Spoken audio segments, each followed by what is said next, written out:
Que se passe-t-il lorsque le géant ouest africain, le Nigeria, affronte l'étoile montante de l'Afrique de l'Est, le Kenya, dans un match décisif à la Coupe d'Afrique des Nations U20? Les Flying Eagles du Nigeria vont-ils continuer à dominer les équipes africaines, ou les Young Harambee Stars du Kenya vont-ils créer la surprise? Depuis leur premier match contre une équipe africaine en 1983, le Nigeria a construit un bilan presque invincible, remportant 11 des 13 matchs et marquant 31 buts. De leur écrasante victoire 5-0 contre le Malawi en 1999 à leur succès 1-0 face à l'Ouganda en 2023, les Flying Eagles ont été un cauchemar pour leurs adversaires. Mais le Kenya, malgré 2 défaites, affiche une attaque redoutable menée par Laurent Ouma, seul joueur à marquer lors de 2 matchs consécutifs.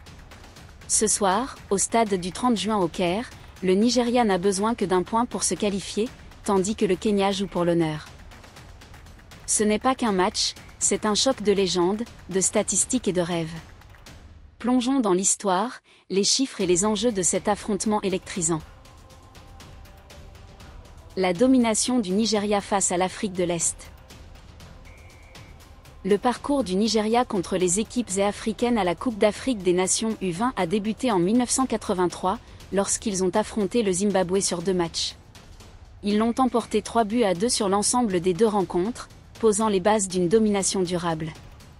2 ans plus tard, en 1985, le Nigeria a écrasé l'Éthiopie 4-1 en demi-finale, avant de remporter le tournoi face à la Tunisie. Cette victoire n'était pas seulement un succès, mais une affirmation de la montée en puissance du football nigérian chez les jeunes. En 1987, le Nigeria a affronté 2 équipes africaines et les a battues toutes les 2.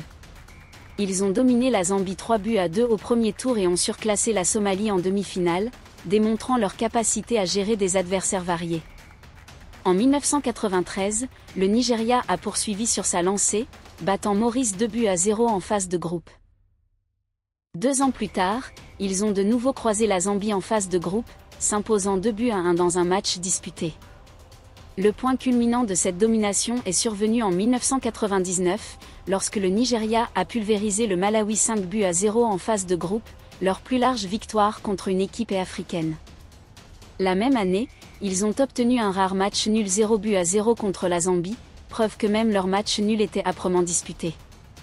En 2007, le Nigeria a retrouvé la Zambie, s'imposant 4-2 dans un match riche en buts. Les Flying Eagles ont maintenu leur série de victoires à l'ère moderne.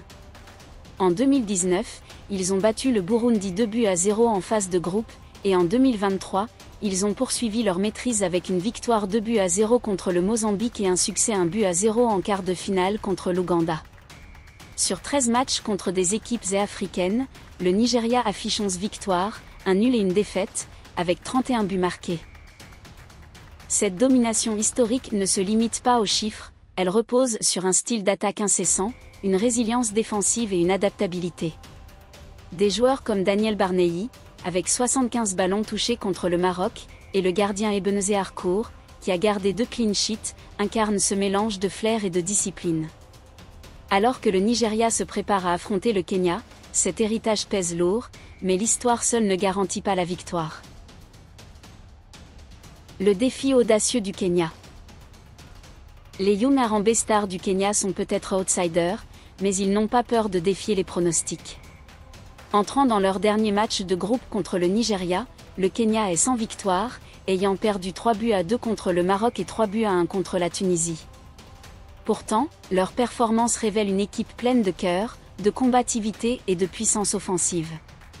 Marquant en premier dans les 2 matchs, le Kenya a montré qu'il pouvait déstabiliser ses adversaires tôt, même si des erreurs défensives leur ont coûté cher. Laurent Ouma est la star du Kenya, ayant marqué dans les 2 matchs de groupe et devenant le seul joueur du tournoi à ouvrir le score pour son équipe à 2 reprises. Sa capacité à frapper au moment clé en fait une menace que le Nigeria ne peut ignorer.